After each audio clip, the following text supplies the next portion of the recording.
Good afternoon, everybody.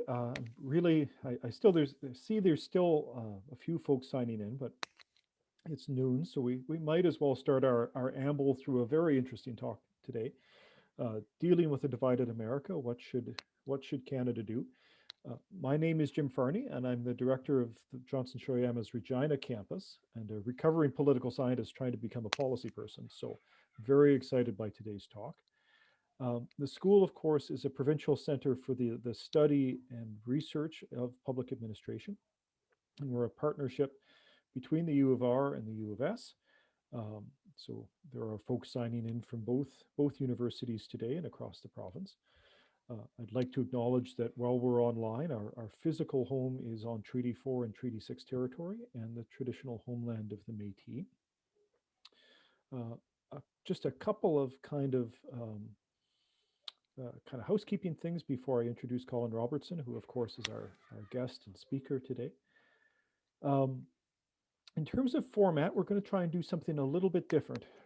Colin has 5 pieces of advice for Mr. Biden, 5 pieces of advice for Mr. Trudeau, and 5 for Mr. Moe. He figures that'll take about 15 minutes to give, which is remarkably quick advice from someone who's very distinguished. And then we're going to try and run the rest of our time through to 1:30 as kind of a conversation. I have some questions for him, but I'd encourage you as we go to put your questions into the chat or your challenges into the chat, and I will try to incorporate them into a kind of give and take as we go. Um, so send any kind of substantive questions or challenges or uh, points to me in the chat, to Jim Farney. If there's any logistical questions, Karen Jasper-LaForge can help you with them. And as is usual, we'll be recording this discussion. I'm really excited to welcome Colin today. He, of course, has been a good friend of the school over the years. I know this is not his first time with us, but he's had a very distinguished career and is a very active participant in Canadian debates about foreign policy and international policy generally. A former diplomat, he's vice president and fellow at the Global Affairs Institute and hosts its regular podcast. He's an executive fellow at both Calgary School of Public Policy and the Norman Paterson School of International Affairs at Carleton. He's a member of National Defense's Advisory Board and sits on the advisory councils of the Elfin Group, our school, the North American Research Partnership, the Sir Winston Churchill Society of Ottawa, and the Conference of Defense Associations. He served as head of the Advisory Secretariat and minister at the Canadian Embassy in Washington, Consul General in Los Angeles, Consul in Hong Kong, and in New York at the UN. Most interestingly, I think for today, he was also a member of the team that negotiated the Canada-US Free Trade Agreement and then NAFTA. And he writes on foreign affairs for a wide range of outlets. So we're very pleased to welcome Colin back to the school today. I'll also welcome, I think as I've seen people sign in, I've seen a couple of Saskatchewan MLAs sign on. So I'd like to welcome them to the school today. And we've got about 75 folks on the call. So please feel free to put your questions up. Hopefully we can get to everyone when we get to that point of this afternoon. But for now, I'm going to turn it over to Colin and hear what our leaders should be doing. Well, thank you, Jim. And it's good to be with the Johnson Shoyama School virtually, even if I can't be there in person. Although I should tell you, in Ottawa today, we have good Regina, good Saskatchewan weather. As I was saying to Karen and Doug and you, it's about -20, but it's clear and cold. There's no wind, so and the sun is shining. So it's fine Saskatchewan winter weather. Well, I'm going to, as Jim said, I'm going to talk a little bit about the challenges that Mr. Biden is facing, and I think where he has to be in a couple of years. So what this means for Canada, and I'm going to say a few words about what this also means for Saskatchewan. So I'll get started. And I should start by saying, say a prayer for Mr. Biden. I think he faces the most formidable set of challenges for any president since Franklin Roosevelt took power in 1932 at Depression time. I met Joe Biden when I was posted in Washington. He was then chair of the Senate Foreign Relations Committee. And I should tell you, I used to divide the politicians into sort of two groups. There were the talkers and the listeners. And Joe Biden fell very much into the talker category. You basically just had to throw him a line and he would go on. It helped that my grandmother had been born in Scranton, where he was also born. But he's a very personable guy. He likes people. I think he's a very good retail politician. And like Brian Mulroney, he's got 1,001 stories. So you just have to sort of let him go and the way he goes. But he's going to need all of that over the next coming years. As he outlined in his inaugural address, America faces a series of crises. There's the health crisis, of course, the pandemic, but there's also the opioid crisis and crises of for example, diabetes. So then there's the economic crisis, of course, a lot of it caused by the pandemic, but also by the forces of globalization and the sense of most Americans that are used to living, have lived through depression in the past, but always look to a brighter future. But now the polling tells us that many Americans, a majority of Americans, feel that their kids are going to be worse off than they are. So that this goes beyond what we've traditionally seen in the United States. There's also, of course, the climate crisis. But again, this goes beyond global warming to include things like biodiversity and pollution. Then there's the social crisis, racial, gender, and increasingly class in society that unlike most other nations, again, if you work hard in America, you could succeed. But this is also, people are less confident that this can take place. And of course, this all takes place against a growing political divide that is both racial, religious, geographic, and increasingly class. It's visceral, as we saw in the election and certainly in last week's impeachment votes, when only 7 Republican senators backed the idea of impeachment. And yes, Mitch McConnell came out afterwards and said that certainly morally Donald Trump was responsible for the assault on the Capitol on January the 6th, but for a variety of reasons, they couldn't vote for his impeachment. It points to something that we are conscious of, that Republican and Democratic voters are not only divided over plans and policies, but they unfortunately also disagree, as the polling tells us, on basic facts. And that's serious in any kind of a democracy. It's not that Americans are apathetic. Turnout in this election was 67%, which is even higher than what we get in Canada, the biggest in the United States since 1900. Now, Biden did get the most votes of any US president ever with 81 million, but Donald Trump got the second most with 75 million. So Americans are engaged. And one of the points I want to make is that we've got to do a better job of understanding the 75 million that backed Donald Trump. And of that 75 million, a good 40% of them, according to the polls, still believe that the election was stolen from Trump. In terms of the big crisis, well, we are still very much in the pandemic. I looked at the Center for Disease Control stats this morning, and the death toll is still over 3,000 daily. More, keep in mind, that died in 9/11. And by the beginning of March, it's expected to cross the threshold, sadly, of 500,000 Americans will have died of COVID. And to put that in perspective, that's the number of Americans that were killed in both World War I and World War II together. And of course, that had traumatic effect on the United States. Biden has pledged 100 million vaccinations in 100 days in a population of 330 million. And the other day at his town hall, he promises that there'll certainly be enough vaccines for everyone by the end of July. So that's the first of the benchmarks that he has to meet, is basically resolving the getting people vaccinated so that people can go back to work and America will feel more comfortable again. And that takes us into the economy. Jobless claims in the United States are well above those that we saw during the Great Recession of 2008, 2009. And at 100% of debt to GDP, the US debt will be higher than at any other time in US history outside of World War II. Just by comparison, Canada is now close to 50%. The US aggregate debt, for those of you who think big numbers, is now close to $27 trillion. Then, of course, there's the social crisis, racial injustice, as we saw expressed through Black Lives Matter, and so some of the tragedies over the summer and the riots and things. But it also goes into the social crisis also includes gender, LGBTQ. There's the rural-urban split. And to put it again in perspective, in terms of the COVID crisis, if you're a Black American, your death rate is twice as high as if you're a white American, and hospitalizations for African Americans is 3 times that what it is for white Americans. And again, this is part of the pressure on the president to try and fix some of this. Then, of course, we've got the climate crisis. And I can tell you from my discussions with Biden when he was chair of the Senate Foreign Relations Committee, he is green. He's as green as was Barack Obama. Well, of course, temperatures are rising, and we've seen in the United States these freak weather patterns, whether we're talking about hurricanes, tornadoes, floods.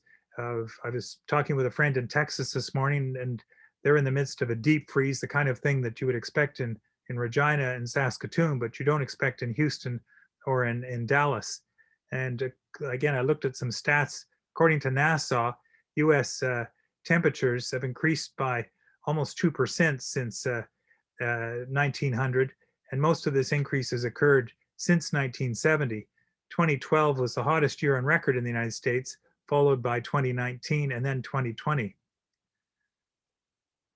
Biden goes into his administration and talking with people in the administration, and they tell me, and this comes out also in the confirmation hearings, that there's kind of 2 overriding priorities that will cross the Biden administration. There's sustainability as it relates to the environment and climate, and restoring the middle class, the sense that America can only be strong abroad if it is strong at home. And this has come through consistently in everything those who've nominated for the administration and the president and vice president have been saying.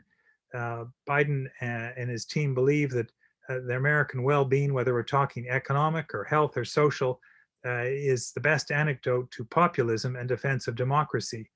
And you have to, if you want to put yourself, as they say, in a position of strength, you have to be able to deal with the challenges you face. You've got to do it from a position of strength at home. That's the only way you're going to be able to take on China or deal with things like nuclear proliferation.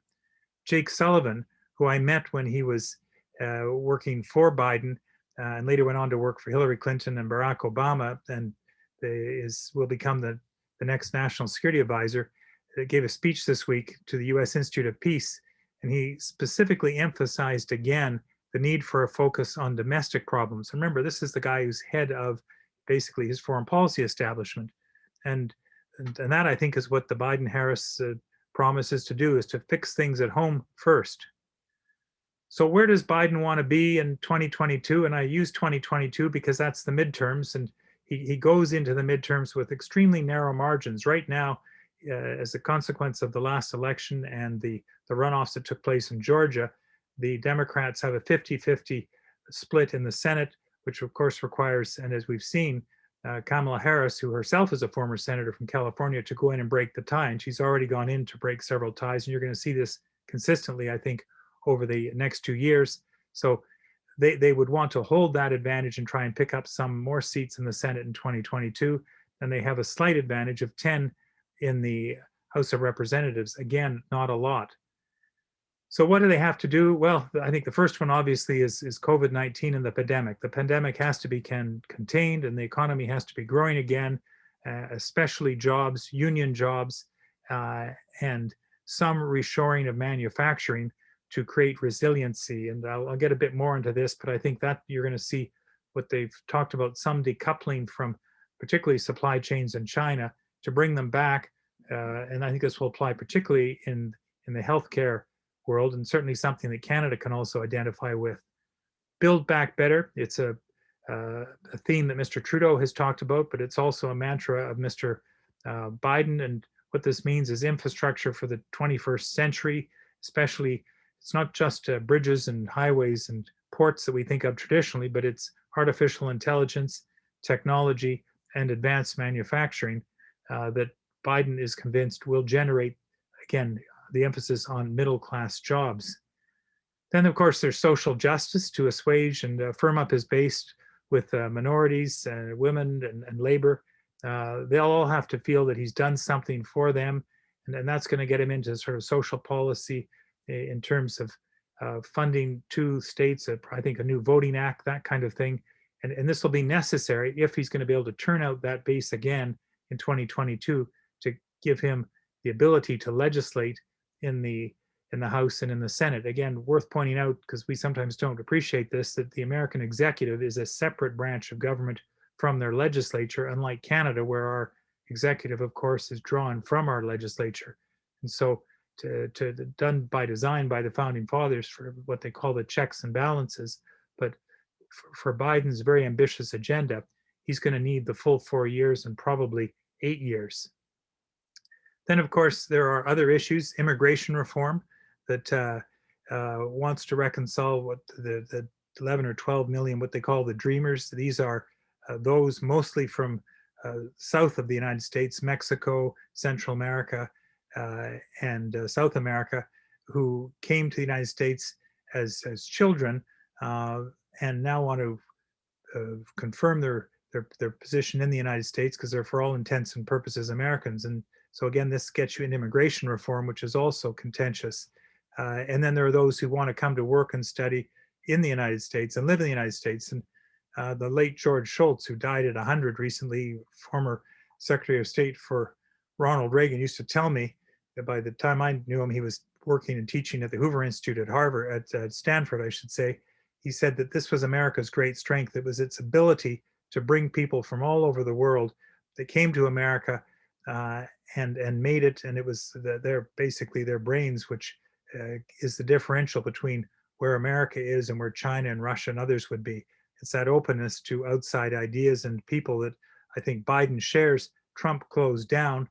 Biden is already opening up through executive orders, but to do it the way he wants to do it, it's going to require immigration reform. And of course, then there's climate. The Green Deal, something we're talking about in Canada, but Biden wants to have a Green Deal in the United States and then more action abroad. The Glasgow COP conference is fast approaching, and the objective there is to go in with targets with perhaps penalties. And I could see, for example, one of the things we'll be talking about, I think in the future, will be a carbon border adjustment tax, something we're concerned about vis-a-vis the United States, although I think this is an area where we could be working with the United States and with Europe, because there are other countries that have set targets but are nowhere near being able to meet them. But I think there are going to be penalties coming in the future, and I think the United States is going to be moving on this one. And this is something that we want to play into, because I think we have real opportunities for cooperation with the U.S. on research and development on renewables, whether it's wind, solar, biomass, hydrogen, battery storage, and then to be able to obviously share this more broadly. And then I think finally, defending democracy and its institutions at home and abroad, with the return of great power politics, especially the challenge to our rules-based order from authoritarian regimes like China, that they're more than happy to export as part of their Belt and Road Initiative. I think this is something that that Biden has said he wants to take on. He's part of, one of his mantras is, again, America is back, and that means reasserting American leadership in the free world. But you know, there are doubters out there, because the Europeans are still concerned that by 2022 there could be a turnaround in Congress. In 2024 you could get a return of Donald Trump or a Trump-like person. So what does this all mean for Canada and for Saskatchewan? Well, you know, again, worth reminding ourselves that the United States is our principal ally. We basically, through the shield of NORAD and NATO, which the Americans put roughly 70% into of contributions. That's what keeps us, gives us our insurance policy and keeps us safe. They're also our paramount trading partner, taking about 75% of our exports, and we import about 50% of what we take from the United States. This holds true for most provinces, that are close to about 70 up to 80%. I think it's highest in Ontario, where it's close to 90% of what they export, mostly because of the auto industry, goes to the United States. So the US does matter. And again, why does trade matter? Well, it's worth reminding ourselves again that 60 cents of every dollar we generate comes from trade. So if 60 cents comes from trade, and if 75% of our trade is with the United States, you can figure out the math that this is something that the United States does matter to us. We are deeply, deeply integrated in the US economy. I talked about supply chains. The most integrated supply chains, of course, is the auto industry, but this process began before the Second World War, and it's continued. I think Jim mentioned that I had worked on the Canada-US free trade negotiations and the NAFTA, but our original free trade agreement, of course, was the Auto Pact in 1965, but the start of the kind of trading preferred relationship with the United States goes back again to Franklin Roosevelt in the 30s, and it included our defense production sharing agreements and other things like that. We extended the freer trade with the United States to Mexico in 1994, and of course we have just renegotiated our engagement with the United States and with Mexico through the Canada-US Mexico agreement. From a Canadian perspective, we tend to look at, when we look at Canada-US relations, we put the issues into sort of four baskets. The first basket is what I would call sort of trade, border, and investment. So things like Buy America hurt us because, again, we're so integrated. And this is something that, again, we are going to be working on, and it will have to be not just federal government, but provincial governments, business, labor, working in the same fashion we worked over the last 4 years in a Team Canada approach to be able to convince Mr. Trump to renegotiate the NAFTA to effect. Then the second basket that we tend to look at is sort of energy, climate, and the environment. Again, we share the top half of North America, and management of air and shared waterways matters. In fact, our oldest binational agreement with the United States, the institution by which we manage the waterways, the International Joint Commission, is over 100 years old. And it's kind of the model that we try to seek when we sit down with the United States. That is a model where we go in as kind of equal partners, and where those on the International Joint Commission, while they're appointed by their respective governments, when they're on the commission, the 3 Canadian commissioners and the 3 American commissioners, they basically are there to look at a problem in their individual capacity, and they don't tend to vote on national lines. And this has worked extremely well because we've got waters that flow back and forth. I point out that NORAD is also a binational agreement where the commander of NORAD is an American, but the deputy commander is a Canadian. And if you go to a NORAD base, whether you're in Winnipeg or down in Colorado, the only way you can tell the difference is by the flag patch on their shoulders, because we integrate seamlessly. And again, this is a big benefit to Canada. And I think that binational model is something, as we go forward and look at other things, looking in the Arctic, for example, where we might want to consider this as something as well. Again, the third big basket is defense, security, and intelligence. Well, we don't put the emphasis on it that the Americans do.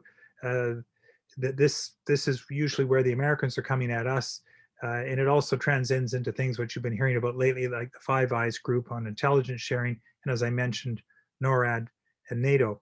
Then the last big basket, and this is reflective of the fact that Canada is a member of the G7, thanks to the United States and thanks to George Shultz, in fact, and his relationship with John Turner back in the 70s. The fact they wanted to have another non-European on this group, that's where we tend to look at the big geopolitical issues like China, like migration, like climate. So what does Trudeau want? Well, like Mr. Biden, he wants the pandemic contained and the economy restored. And to do that, I do think that because of our dependence that I pointed out for trade and with the United States, we really should be working with the US in tandem. And certainly his initial calls with the president, he's had a couple of them. He was the first to reach out to Mr. Biden when he was elected. And Mr. Biden's first call was to Mr. Trudeau, and they've got another call scheduled in a week or so. And it'll probably go even beyond the 2 hours that Biden spent with Xi Jinping last week to cover issues like recovery from COVID and how we can better integrate the economies together. I think they're also going to talk about the Green Deal. Again, it makes a lot of sense that we roll this out together. It's always been that way on environmental protections. For example, if tailpipe emissions for cars is a good example that what applies in the US because of the way we manufacture autos will apply in Canada as well, because it just makes much more sense if you can have the same for both countries. Social justice, and this is something that Mr. Trudeau's talked about. Mr. Trudeau's put the emphasis on gender and Indigenous peoples. Mr. Biden put more of the emphasis on African Americans, but also Indigenous, and he also cares about gender. So I think that's areas where we'll be working together. And then, of course, like Mr. Biden, Mr. Trudeau wants to get reelected at some point in the future. From my perspective, I think we need a US policy, a US strategy that goes beyond the transactionals. And the transactionals are what I refer to there as the Buy Americas, the Keystones, the issues that are important to us, but from an American perspective, as Condi Rice once put it to us, these were the condominium issues and not what they kind of thought what a G7, G20 country would be coming to the table with. And I think there's a way that we should be going in my view, going in with solutions on the big problems that will probably integrate some of the transactionals rather than just going in with issue by issue by issue, whether we're talking Keystone, Line 5, Line 3. I would throw that into I have two big baskets that would reflect the Biden agenda, because I think certainly in talking with former US ambassadors and Canadian ambassadors, they've all concluded that the best way for us to work forward and for Canada to get what it wants is to basically go in and offer solutions to American problems that also solve Canadian problems. And so my first big basket of sort of where we should be coming from is, again, I take the theme Build Back Better. It's something that Mr. Biden's using. It's something Mr. Trudeau's using. Build back better for the middle class. Again, middle class is something Mr. Biden and Mr. Trudeau both talk about. And so economic recovery in terms of reshoring on North America, I think this is something that we should approach on a Canada-US basis. We should talk about shared R&D in artificial intelligence, quantum physics. There are areas that we're good at, like quantum physics and artificial intelligence. This also includes the digital economy. Key here is standards, which are the new tariffs in many ways. When we sit down and negotiate trade deals, we're less concerned about the tax we charge at the border than what the standards would be between the countries. And I think this is an area that we should also, if we can, work with the European Union on, because they're moving ahead on issues like privacy and data sharing. And it would be better if the democracies could come together. But again, opportunity for Canada, I think, to say, well, here's what we're doing in Canada, and then apply it both on a North American basis and then on a kind of North America, Europe, Japan basis. The security of resources fits into this, especially strategic minerals. We have them, the US wants them, but we need to bargain, I think, carefully, lest we find ourselves, as we sometimes do with our fossil fuels, that they're surplus to our only market. So I think that we've got to, again, be smart about this, but we really do have something the American wants, and we need to remind the Americans, and this is where I would say we approach this looking at strategic resources, of which fossil fuels are still a piece of this. But we also need to do, I think, more work at home, and that includes getting, I've got to say this, getting pipelines to our coasts. If we want to get a fair price for our energy, which would also underline to the United States that that the pipelines that go down to the US are just as vital to their national security as our electrical grids. And so, of course, our supply chains, which is something I think we're going to be looking at. And when the Americans talk about Buy America, I think we go in and we talk about Buy North America, pointing out that our labor unions, like the steelworkers, for example, are basically one big union. There's a Canadian affiliate and the US affiliate, and our wages are comparable, so that shouldn't be an issue. And that we should be going to approach Build Back Better on a kind of Canada-US basis. I'm not sure Mexico fits into this right now. I'm a trilateralist, but I think the current administration in Mexico is not inclined to move in that direction. So as we learned in our NAFTA negotiations, that 3 can be at the table, but two can actually do a deal together. And I think our borders are also substantially different. And as we work to reopen our border, which is also important, I think we do this on a kind of Canada-US basis. Sustainability is going to be a theme also, I think, that we play with the US. And this means both dealing with climate mitigation at home and abroad. Again, moving in tandem, sharing our innovation with one another on how we work together, and both in North America, but also working together as we go to Glasgow and coming up with a kind of complementary approach to carbon pricing, including if we are going to go this area, and I think we are going to look at a border adjustment tax that we could hopefully again do with the European Union. The second big basket, I think, of where we can approach things with the US is on democracy promotion and support for it both at home and abroad. How do you deal with populism at home and abroad and the authoritarians? We do pluralism and I think integration really well in Canada. We also do, although we may not always believe it, but the rest of the world thinks that we do governance and government pretty well. Our federation and our federalism is actually pretty flexible and ever changing to circumstances. And I think there's an interest in the rest of the world in how we do things. And this can fit into something that I think Mr. Biden wants to do as he goes about bringing together democracies to look at issues where we have common interests. And a good example of this to me in some ways, although it's a bit toothless, was the initiative that former Foreign Minister Champagne took, which was announced the other day on arbitrary detentions of citizens abroad, where we've got, and again, many of the democracies sign up for this. Obviously this is to help us try and get the two Michaels out of jail, but there are others, Koreans, Japanese, Australians, who the Chinese are also holding. I think another area where we want to work with the US is on defense and development of the Arctic. The US wants us to do more as part of the alliance, and I think this is going to hold true for Mr. Biden as it did for Mr. Trump, particularly as it relates to the new North Warning System. They're prepared to pay a good chunk of the change. They normally pay about 60%, and we put in 40%. But I think we could take this as an opportunity to do sustainable development of the Arctic and in the North, where, of course, we've also got strategic metals. And just as the US built the Alaska Highway using Canada, much of course, that highway went through Canada using Canadian manpower, but US dollars. I think we could enlist the US and engage them because they're already there as we take a look at how we're going to deal with our North, which will also allow us to demonstrate our sovereignty. So what does this all mean for Saskatchewan?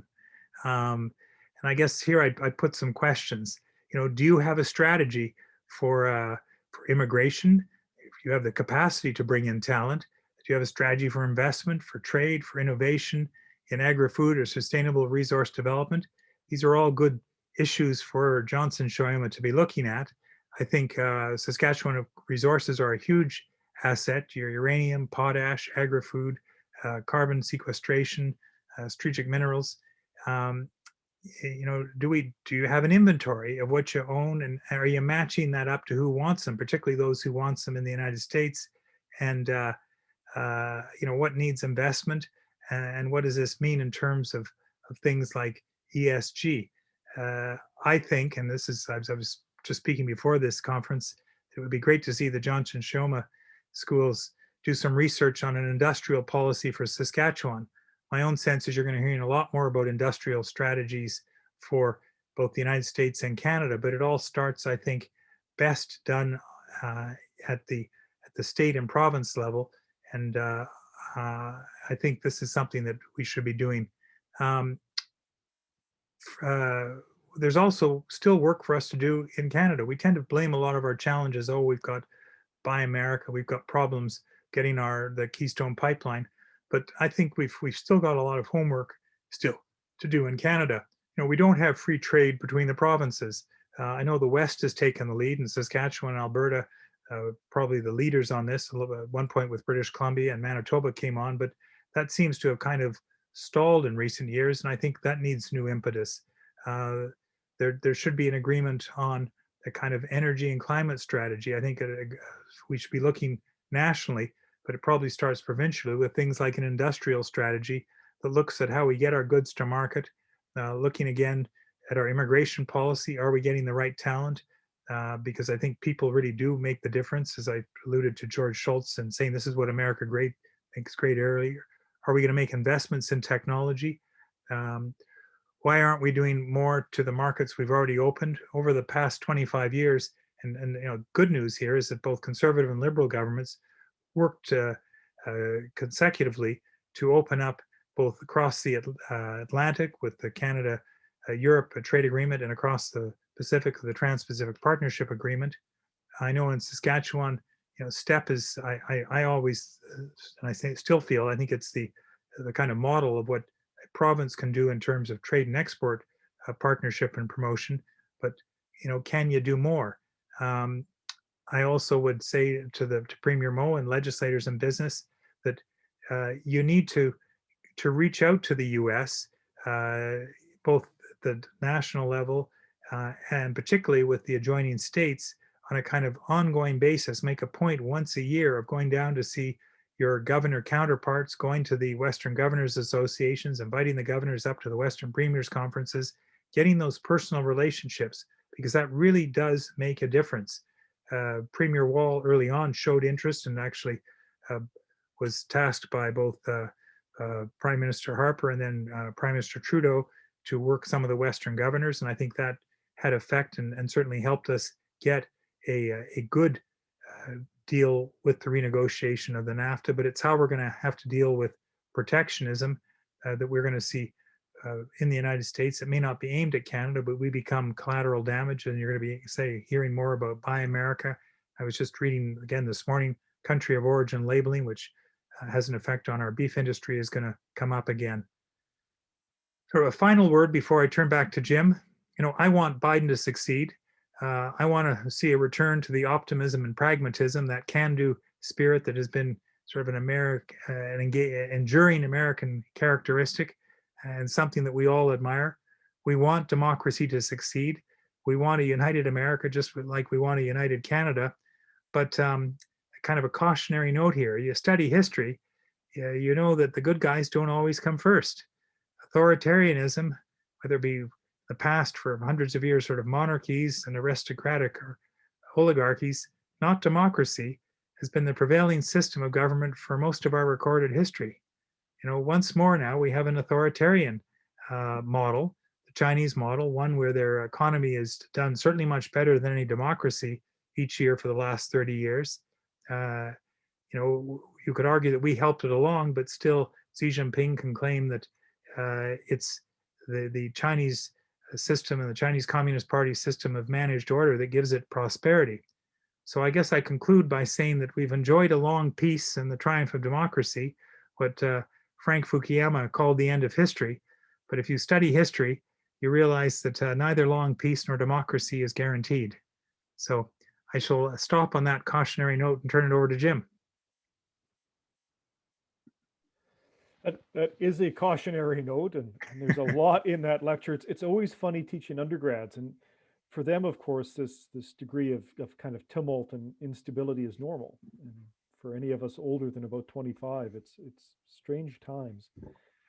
I guess where I'd like to kind of maybe start is at to put together something you mentioned at the beginning, which is the need to understand Republicans, and then the practical advice you gave at the end, which is to work at the state level, to work with Congress, to work with senators, which of course means working with the Biden Democrats, who I think is fairly straightforward for Canadians, and Republicans, some of whom are kind of the classical, Bushes of various sorts that we've been able to work with before, and some are the kind of new Trump version that I believe quite strongly don't really have a major equivalence in Canada.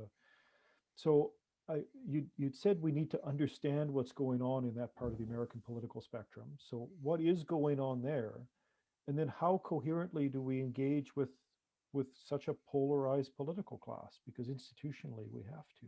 Sure. Well, I think it starts with, bluntly, the kind of work that Johnson Shyoma does. What is actually behind Trumpism? And I put this question to a number of my American friends, and they've referred me to various things, but it's a part of America that I don't think we understand well enough. But it does have a big impact on Canada, as we've certainly seen over the last 4 years. And keep in mind that 28 of the 50 state houses have Republican governors, Republican legislatures, and indeed, where Saskatchewan's placed, if you look across the border, Montana and that belt tends to be Republican, and so I think you're well placed to actually look at this in a kind of regional basis. I did a study about 6 months ago. We've got, I think, 15 centers for the study of China. We have 7 for the study of Russia. We've got 5 for Europe at our universities, but we don't have anyone that really looks at the United States. And yet the United States, as I've tried to point out, really does matter to us. And a former American ambassador once, I thought, put it best to me. He said, you Canadians, you think you know everything about the United States, and we Americans, we think we know what we need to know about you Canadians. We're both wrong. And his point here was that we tend to gravitate to those we feel most comfortable with. And if again, a poll in Canada would have shown that 80% of Canadians would have voted for Joe Biden. And so that's that part of America we understand because we feel kindred spirits to. But what I'm saying is that there's another part of America, it's that 75 million, almost half of America, that voted for Donald Trump. And so what's driving them? And I think we need more analytical study, which is quite practical. So for example, when the premier does go south, somebody can tell you what's on the mind of the governor of Montana, the Dakotas, Idaho, and Oregon, and Washington State. In your area in particular, what is it that's driving them? And we talked about, just before we began, Jim, we talked about water. Well, water is something that they're quite interested in. And I certainly know from my experience in California that that's something they care about. We should be the leaders in water, both its sustainability and how you clean it and things, because we of course have most of the fresh water. So what I'm getting at here is that we can't just rely upon what we think we know. We really do need the research on a kind of sustained basis, which we then feed in a practical fashion to our elected representatives, particularly at the provincial and federal level. So I always have to encourage calls for more research. It's what Sir Humphrey Appleby, the famous commentator, called mounds and mounds of useful work. Uh, but of course, there's tensions in the Canadian Federation right now too. So, once we get to that understanding, um, is there any danger that a Premier Moe might be pulled too close to the governor of North Dakota, and a Trudeau be pulled too close to Biden as you start to have those conversations? One of the things that I find remarkable about contemporary diplomacy is just how many conversations are happening at the same time. Do you think we've got the government infrastructure to keep us all on the same track? Yeah, I guess my experience of working in the United States is that you got to be there all the time. And we Canadians, we tend to be too polite. We sort of go in and I learned the hard way going up to Capitol Hill to make the Canadian case. And I remember my first couple of months, a congressman saying to me, what are you saying? You look like us, you sound like us, but you're more opaque than the Chinese. Partly because of our sort of general politeness. You got to be brief, you got to be blunt, and then you got to be gone. In other words, know your ask. And so I learned I had about 2.5 minutes to sort of make my pitch, whether it be on beef or lumber or things like that. What is it you're asking for? And I would also point out something that Canadians are not so good at. I think because of our federal nature, because we're so used to provinces and the federal government coming together, certainly in Ottawa, we would sort of say, all right, what's the compromise area? Where is it we can actually work out a deal? And then we would get together, and we do work out deals in Canada. And it's part of, again, why we are admired and why our governance system is good, is because we aim for the compromise. But that's not where Americans, or certainly the Chinese, come from. They always ask for their maximum, whereas we would go in my experience, and sometimes ask for what we thought the Americans would give us. The Americans would then say, okay, you can have that. And then they'd say, well, why aren't you happy? And then we'd say, well, we really wanted this, but we didn't think you'd give it to us, so we asked for this. And that's something we got to get over when we deal with Americans, is be pretty clear about what it is we want, and then having thought it through. We are, the beaver is our national emblem, and we tend to beaver away at things. We're good at that. We do. We plan, but then we have to be able to, in a sense, market it better. And there we could learn from our American neighbors. Yeah, and I definitely agree with you on the understanding bit. I started my career off doing Canada-US comparisons and spent a fair bit of time in Washington interviewing people. This was 15 years ago now. And at the end of that interview, and I was a grad student, I was interviewing somebody in a Republican think tank, and he looked at me and he said, he was kind of pensive, and he said, you know, if I was just thinking, if I was starting my career today, would I be bothering trying to understand the United States, or would I be bothering trying to understand China? And he said, you know, I decided when I asked that question that the U.S. still had a good 20 years to run, and so, you know, young grad student Jim, you've made the right decision. Uh, those 20 years are almost over now, and we need to understand China as this great rising power. How do we do that dance? How do we need to do what you do? But I think you've almost suggested, you know, kind of really adhere closely to the U.S. and democracies more broadly, and think of the world in regional terms. Or is there hope for that older idea of kind of a rules-based order that will bring China in? I feel there's a lot of debate in Canadian foreign policy circles about which way to go on that. Well, I think what we've learned and what we see is that China wants Chinese rules, and so the rules-based order that we talk about is not what they want. As we're seeing, as they take leadership roles, the Chinese have been, I think, extremely clever about this. They've come in, they've made commitments, but they've realized that there was no accountability. It was sort of based on what we call norms, that people would adhere to the norms of the democracies, but that's not how the Chinese system, the Chinese Communist Party is kind of constructed. So they'll make the commitments, but they don't follow through. And we don't hold them accountable. But this is particularly true on the trade front, where we're seeing forced technology transfers, intellectual property, where we basically gave them a break. The fact that China is still considered a developing country and is certainly not going to, and will be able to gather enough support to maintain its place as a developing country with all the benefits that go with that, which of course make no sense in today's world, but they're able to use the rules to their advantage. Full credit to Xi Jinping and how the Chinese Communist Party approaches things, but it's not how the system was designed to work. So I think we are having to reconsider the systems, and I think we're going to see more like-minded, like the Trans-Pacific Partnership, which has a pretty high standard. It would be, the Chinese say they're interested in coming in. That would be great, but then if they do come in, we've really got to hold them to account on the environmental, the human rights side, and the labor protections that are built into this agreement, something we've really been very bad at up to now. But I think that is starting to shift, because not only there's a moral argument, but there's also the economics of this, which have given China kind of a boost. There's been, I know, some debate. I mean, David Mulrooney might be the most vocal arguer for this, that it's time to do like a wholesale review of Canadian foreign policy as we try to figure out the rise of China and this discord in the U.S.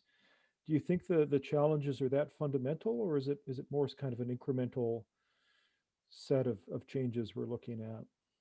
Well, having served in our foreign service, I can tell you that foreign policy reviews tend to be like, those of you who have read Harry Potter, like a visit from the Dementors. It just sucks all the energy out of the institution, and our diplomatic service is stretched as it is. I do not believe successive governments have put the investments into diplomacy. That, to me, is a Canadian asset. We are a G7, G20 country, but we don't have the military might, but we could play diplomatically if we chose to, but that would require an investment in having diplomats abroad and being very clear about what it is we're expecting them to do, and then taking that intelligence to the top table, which the Americans are very interested in. The Americans, more than any country in the world, they're interested in what Canada thinks, because we they look at us as saying, you understand the world better than we do. So for example, they're not in Cuba. We've got an ambassador in Cuba. That ambassador usually passes through Washington on the way home and gets bluntly a better hearing in Washington because they're very interested in what's going on. We had a long-serving ambassador in Moscow for a number of years, and George Shultz told me this, and Alan Gottlieb, they brought him over because they were interested in hearing him in the United States. So I'm not sure we take full advantage of what we could be doing and our kind of value added. In terms of China, you know, I do think we need a China strategy. The government is we're still not there. I would rather us look at particular areas, just because I know how much effort it takes to do a foreign policy review. And as I would come down where Lester Pearson was, who said, you know, foreign policy, ask me at the end of the year and I'll tell you where we are. And he said this because, and I think at this point is a good one, is that bluntly, we're takers. You know, we can't move the world the way the US can. So we have to react and be nimble to events. And that takes me back to why we need a really top flight diplomatic service, and also a strategy. It doesn't mean a foreign policy review, but a strategy of what Canada wants to be and do in the world. What are the priorities? What are the results we want to achieve? That's what should guide us. To me, these reviews are sometimes an excuse to simply do nothing and punt the ball forward, which is something that successive Canadian governments are often very good at. I mean, there is, I think, kind of the unprecedented question of the two Michaels. I struggle to think of another example of that. How do we fit their story into these kind of big structural changes and stuff? Well, I think they're emblematic of what I would call the rules-based order. I mean, part of the rules-based order is you don't arbitrarily seize this hostage diplomacy. China has been practicing it for centuries. I mean, this is not particular to the Chinese Communist Party, although it is enjoying a resurgence. It did in the 60s under Mao. It had previously. We've come up with this kind of earnest statement the other day, but there's no teeth to it. And I was a bit disappointed in Marc Garneau that he went out of his way not to name any country. Well, come on, who's this aimed at? It's got to be aimed at China, and the driving force behind it, of course, is the two Michaels. We should say so.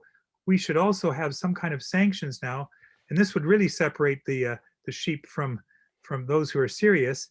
Some kind of sanction, and the sanction I would apply when I looked at the countries that lined up, you know, a Western education is deeply prized by the Chinese Communist Party elite.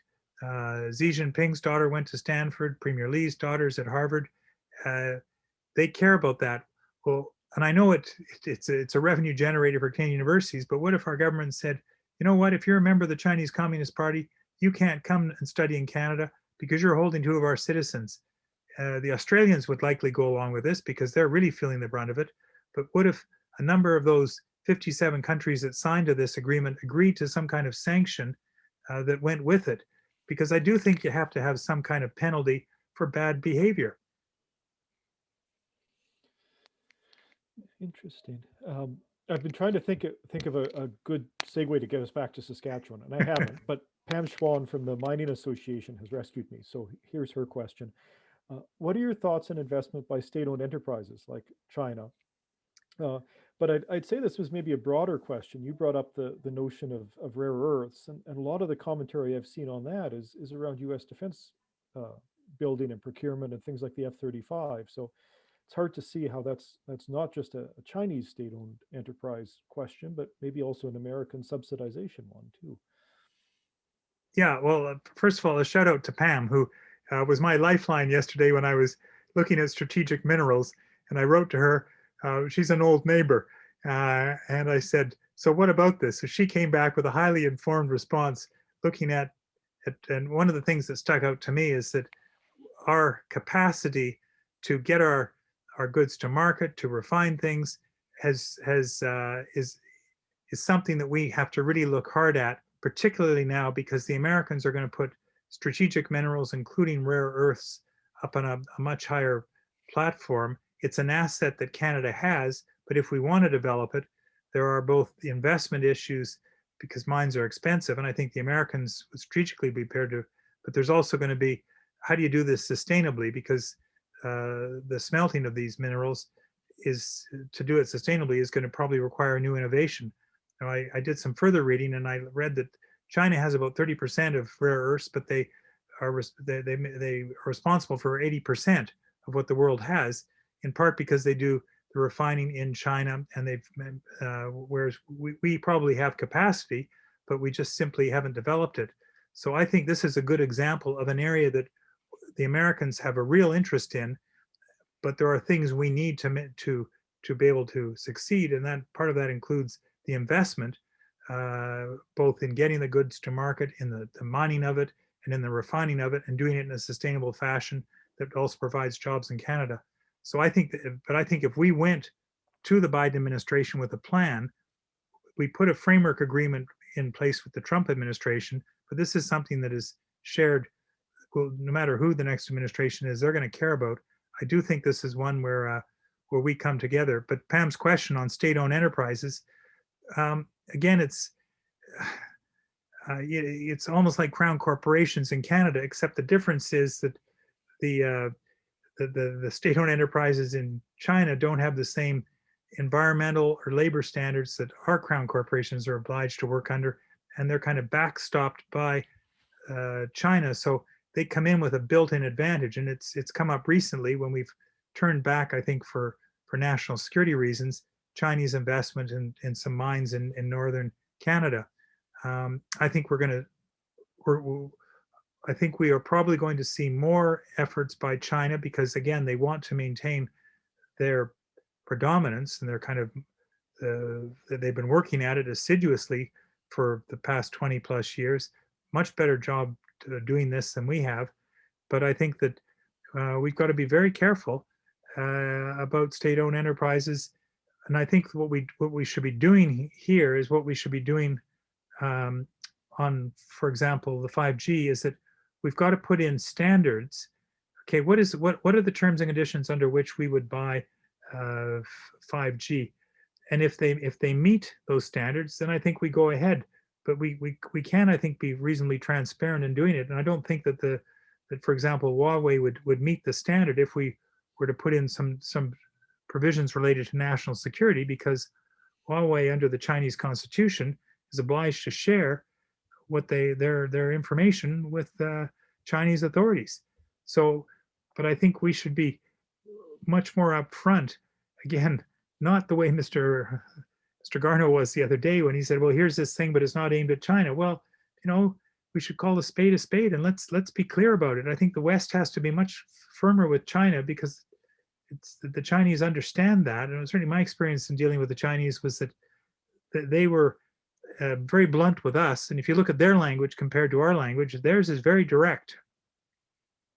So to answer the question on state-owned enterprises, I think you look at it all on a case-by-case basis, but you got to be very careful, especially if it's touching on something which is relevant to national security, whether it applies directly to Canada or to Canada's relationship with the United States. So I'm gonna throw a little bit of editorial commentary here, which is at the moment.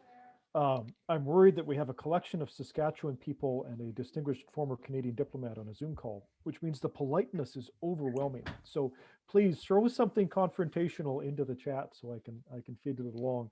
Because about the best I've got is this worry. We have a minority government situation here.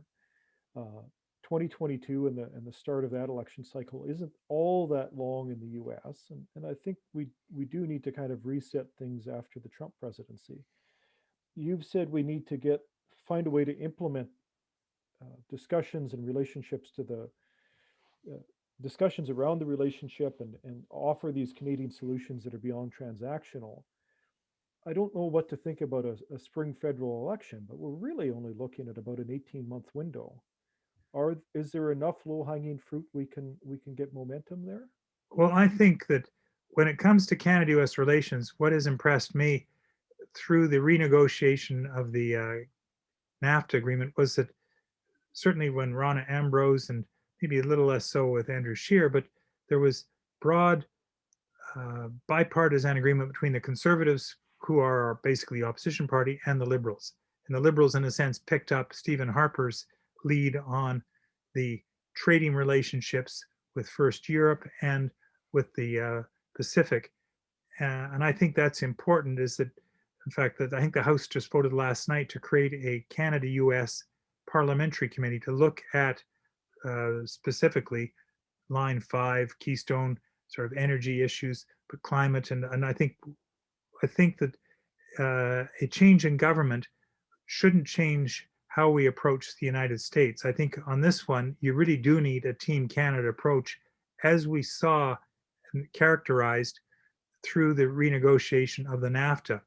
I do think one of the more useful innovations in terms of Canadian federalism have been these weekly phone calls between the premiers and the prime minister throughout COVID. It's something, an innovation I would hope that the prime minister would continue, because I think it makes for a more cohesive and coherent approach by Canada to big problems. And I do think, and big issues, and I think the US is not so much a problem, but it's an issue that is relevant to every province as well as to Canadians nationally. So, Jim, I'd say I don't think the election will matter, because we're likely to have a conservative government or a liberal government or a minority government, or one of the two, backed by the Bloc, which tends to be fairly pro-US. I mean, Quebec, after all, in 1988 was one of the two provinces, along with Alberta, that voted for freer trade. They understand the value of it. Not so sure about the NDP or the Greens, although ironically, provincial NDP parties, and of course you understand Saskatchewan, provincial premiers, once they take power, all appreciate the importance of the United States. And certainly, Premier Calvert, Premier Romano, and others, Premier Blakeney, they understood the importance of the US to Saskatchewan economy. So as did Premier Doer, who later became our ambassador. Again, these were members of the NDP party. They got it because the discipline of power was such. Darrell Dexter in Nova Scotia, the same thing. And I think Premier Horgan today in British Columbia, and certainly my experience with previous NDP premiers, with one exception in British Columbia, got the importance of the US relationship. No, I mean, I think you're right about that. I guess my worry is more not a kind of fundamental misalignment, but just simply people getting distracted on our side of the fence for a couple of months, and eating that time away before the midterms start, and American leadership gets very, very distracted. So there is it's a timing thing more than anything. Um, and can we get enough early wins on, say, the Green New Deal, or on the Buy North America piece, to get forward momentum before the Americans, I suppose, really get distracted by their own political process? Well, Jim, I think you're right about some form of momentum, and that's why I think the again the relationships really are vital. But the U.S. does have an agenda. It's transparent, and when you look at the two, and I tried to put the two together, there's a lot of overlap about from just basic things like Build Back Better. We're both talking about the same thing: climate mitigation. Again, we're talking about the same thing, and those are dealing with the pandemic. Those are really the three big issues that Mr. Biden wants to deal with, and those are the three big issues that the Prime Minister and premiers also want to deal with. So I think there are things, and we do have an opening now with the US. It will take them. Your point about timing is of course fair, but timing is always an issue. It's going to be at least a year before the administration is in place. Remember, the nomination process is such that it's going to be September, I would think, the earliest, before we see a new US ambassador. And that's an important position that's missing for Canada right now.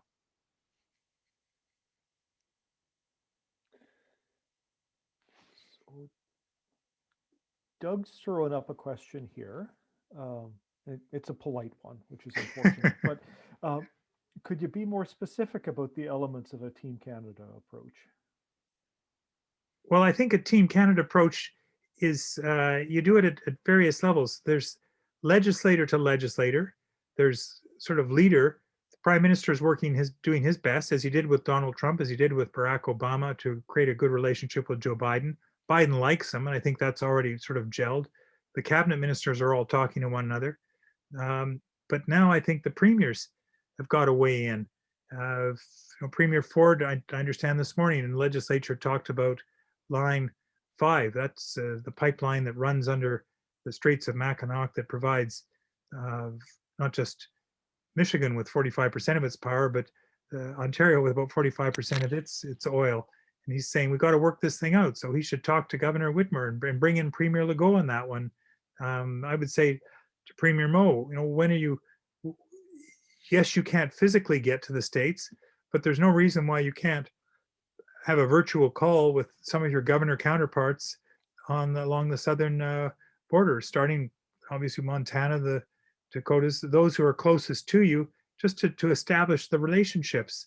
The legislators that participate in Midwest state legislatures, again, you can do this stuff virtually. So I think the political leadership is one, but I also think business people, bluntly, Buy America, which is going to come at us. What I would be suggesting, to be granular here, is that Saskatchewan sells a lot of product, everything from eggshell cartons to pipes and things down the States. What we've got to do is remind those who buy from us that supply chain may be in jeopardy unless they speak out to their state representatives and their congressional representative and their senator, basically pointing out to them, don't interfere with something that works and works to our advantage and also helps create jobs in the United States. Our unions, the same kind of thing. As I mentioned, the steel workers, of which, in fact, it's a Canadian who's head of the American steel workers, what they call the international steel workers, because it's an affiliate of the steel workers of the United States. We've got to work these relationships across the board. To the extent you can, bring in environmentalists to talk back and forth. Okay, what is it we can be doing together? What about some of the interesting innovations we're doing in Canada? We talked about water earlier. You will always find an American very interested in what we're doing. That's certainly my experience, but we have to take the initiative, because Americans don't think about us. We're not a problem. They like us. They like us much more than we like them. Polls consistently show you. Gallup does a survey every year, and for the last since the 50s, Canada ranks about 93%. When we do a similar poll in Canada, the United States is about 65%. They sank a bit lower under Trump. So you should go in with knowing that the Americans are going to like you instinctively. They kind of look at us as northern cousins. People are being good and starting to feed questions now. So thank you, people in the black boxes. And Chris Donnelly asked an interesting question here about how we balance other countries. We've talked about China, we've talked about the States, our two biggest relationships.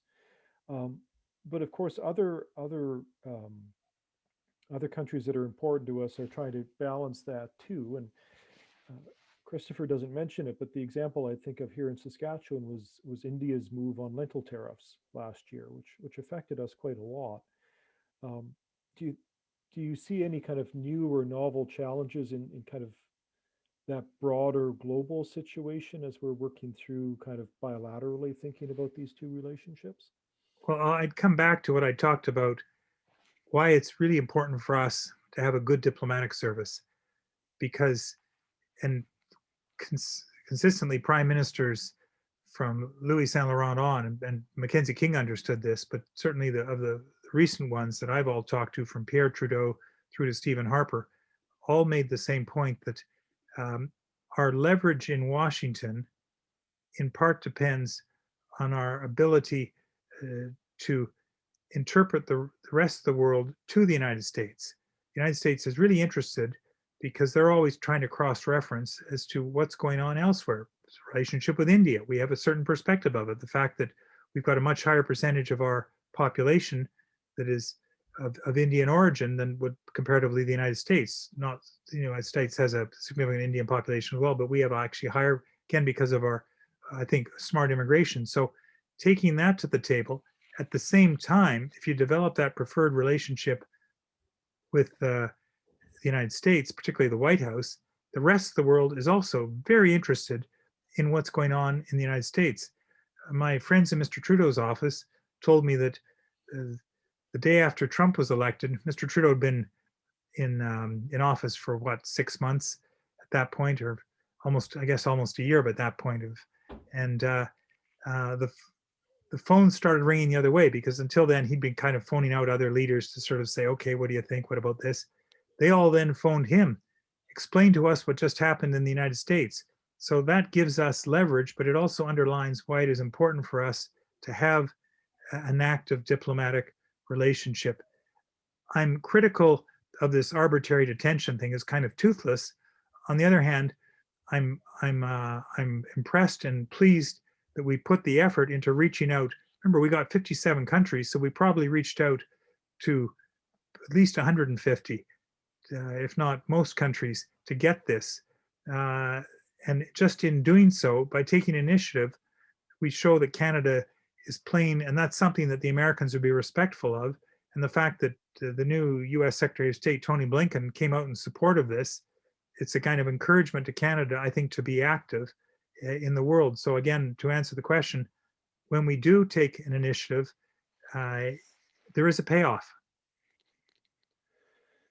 I'm wondering if there's, kind of thinking of this diplomatic corps investment, provinces, especially small provinces. In the 80s, we made big investment in trade commissioners. I know Saskatchewan, and then closed them down in the 90s. We seem to be reinvesting again. Are there kind of specific ways for provincial governments to institutionalize or invest in those relationships? Not just the time of policymakers, but do we need to be thinking about kind of provincial diplomatic corps? Yeah, I think you do. You do, particularly on the trade front, because it's trade that generates the bluntly the revenue that pays for healthcare, pays for education, for further investment. And we are a trading nation, and we are one of the big and we have, as I point out, resources. We've also got services. My experience is that the federal government is very good at putting in place the framework agreements. Like we talked about the Trans-Pacific, the Transatlantic, the US, but it's the provinces who are closer to the reality of what their natural advantage is, who are better at actually closer to the business community, being able to sell it. So when premiers go abroad with a specific purpose, I'm selling uranium, I'm selling potash, that's where the premiers do a better job than a prime minister. And having people abroad with that purpose, I think pays off. Yes, it costs you probably $325,000 to keep somebody abroad, but look at it based against the revenue you bring in terms of trade. In the United States, we do $2 million worth of trade, I think, a minute. It's more than $1 billion a day. So maybe it's every second. It's like $1 million. So that's equivalent of keeping 4 people in the States roughly. So you soon pay off. And we've also got a Canadian diaspora now. I'm not sure we're taking as much advantage of Canadians living abroad. John Stackhouse has just written a book on this, saying, again, we're an immigrant receiving country, but we're also a country where people go out. We should be taking more advantage of those abroad. I mentioned I've been very impressed by STEP, and I think they've certainly, successive leaders of STEP have said to me, well, if they could only get a bit more in their budget to be able to trade missions are one thing, but actually having people in key markets like India, simply focusing on a single issue. Quebec does this. Quebec has done this for years. I think of the provinces, Quebec does this the best. There's a kind of model. I don't think Canada's great at trade promotion. I think we should be looking at Australia, the Netherlands, Taiwan, Japan, Korea. They do trade development really well. I think Saskatchewan has the capacity through the STEP initiative, but I don't think they put enough investment in it. I think, I've talked with, remember talking with Liv and Haverstock about tourism. I thought Saskatchewan compared to Newfoundland eats Saskatchewan's lunch. They've got direct flights in and stuff. Once flights start moving again, you've got assets that require some investment, but it does require some imagination at the same time. The kind of imagination that the first premier had when he talked about building a legislature that was going to serve 2.5 million people by 1940. So I like this because I'm going to continue angling for the Saskatchewan Trade Commissioner to Malta gig. Right now, that's looking pretty warm. I could be on the Mediterranean. Well, you could certainly get the gig, to go to Beijing, go to India. Look, where are your markets? You would do I can tell you, if you had a person there just pushing what a particular product or products, you will do better, because the Canadian Trade Commissioners are pulled in so many different directions. They are serving the country.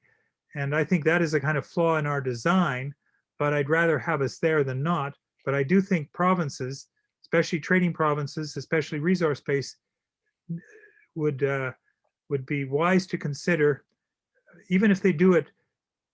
And governments should look at, and this is where industrial policy comes into it. Well, maybe you have a tax incentive so that the Potash Corporation gets a tax advantage if they want to put somebody abroad, and Saskatchewan pays part of the bills because it's going to help the Saskatchewan economy at the same time. I'm going to This is where, again, work by scholars like yourself and Johnson Shawmy, you need to have the intellectual capital behind it, because my observation is bureaucracies today, and Doug can speak to this, are transactional. They're just overcome now with the operations, the 24/7 world of their emails and things. We've got very little time for policy development and policy thinking anymore in government. So we should be looking at universities and research institutions. I want to kind of riff off a question Mubab, and I'm sorry, I've probably mispronounced your name, is asking in the comments. And that's about how to bring interest groups and chambers of commerce and unions in. I mean, I think that's kind of a really creative point you raised. Um, Obviously, they have links and much capacity, and I always think of the big consulting firms as one of the places people look for ideas as well today. What's your experience, working with that broad a coalition abroad for Canada? Is it easy to get labor and business and environmental groups together working as part of the Team Canada approach? No, it's not easy, but part of it is because we work in silos, and so we tend to, because again we're all busy people, we don't often look beyond the silo. But when we do, the rewards are large. I'll never forget 1990. The Americans had imposed steel protection on us. And again, we've got such an integrated steel industry. It all relates again to autos and manufacturing. We buy more steel, in fact, than we sell to the Americans. But we were at an impasse. And then somebody had the bright idea to say, well, let's ask the Steelworkers Union rep to come down with us, because part of it was a labor issue. So Leo Gerard, who was then national director of the Canadian Steelworkers, went down with Michael Wilson and met with the American United States trade representative. And he brought in, I think it was Lynn Williams was the steelworkers. And he said, these are our Canadian brothers. We've got no problem. We don't want to have a steel thing of them because they're all, and the Americans at that point, the administration said, we got cover. We're only doing this because we think the unions wouldn't like it. But if the union gives us a pass, we'll go for it. But it required imagination. That same guy, Leo Gerard, is now the president of the International or US Steelworkers. So it requires thinking out of the box, which we don't always do. I think we did it very successfully.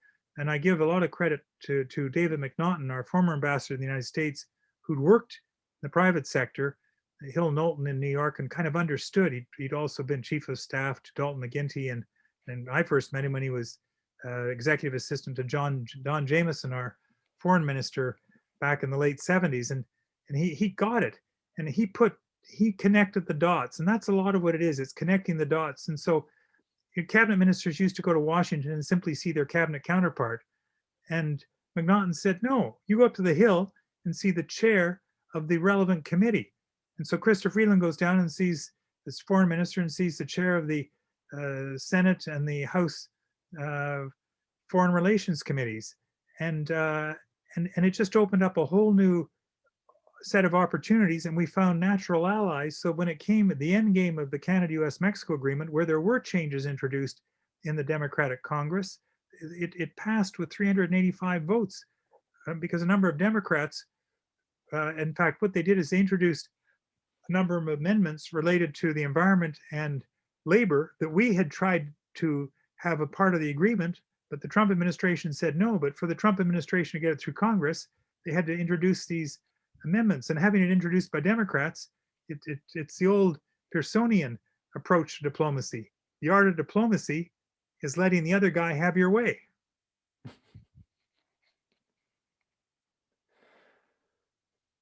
Oh, I like that. Robin's got a neat question here about whether the importance of kind of military and defense expenditure stuff is subsiding now that Trump's out of office. Is that pressure or that expectation of increasing defense expenditure going to go away, or is that kind of going to be a permanent part of the relationship now? No, it is not going to go away. It is. It's kind of. I described what I said, the three sort of transactional baskets. We always put the priority on trade and the border, and then the environment, climate. Last for us is defense and security. For the Americans, it's almost the flip. They put the first priority on defense and security and intelligence. It does not matter whether you're Republican or Democrat. This is an issue they care deeply about. Never forget that in our parliament, I think about 2% of them have worn a uniform. In the American Congress, 25 to 30% have done uniform service, men and women. The Americans, bluntly, are have been the guardian of sea lanes, which prevent, which through which commerce passes. So they do take very seriously defense and security issues, and that's something that we don't always. It is true that the Democrats would be slightly more gentle about it, but when it comes down to it, they will be just as tough. And that's why I say that we have an opportunity. They're going to come at us on the North Warning System, because for them, that's also related to Homeland Security.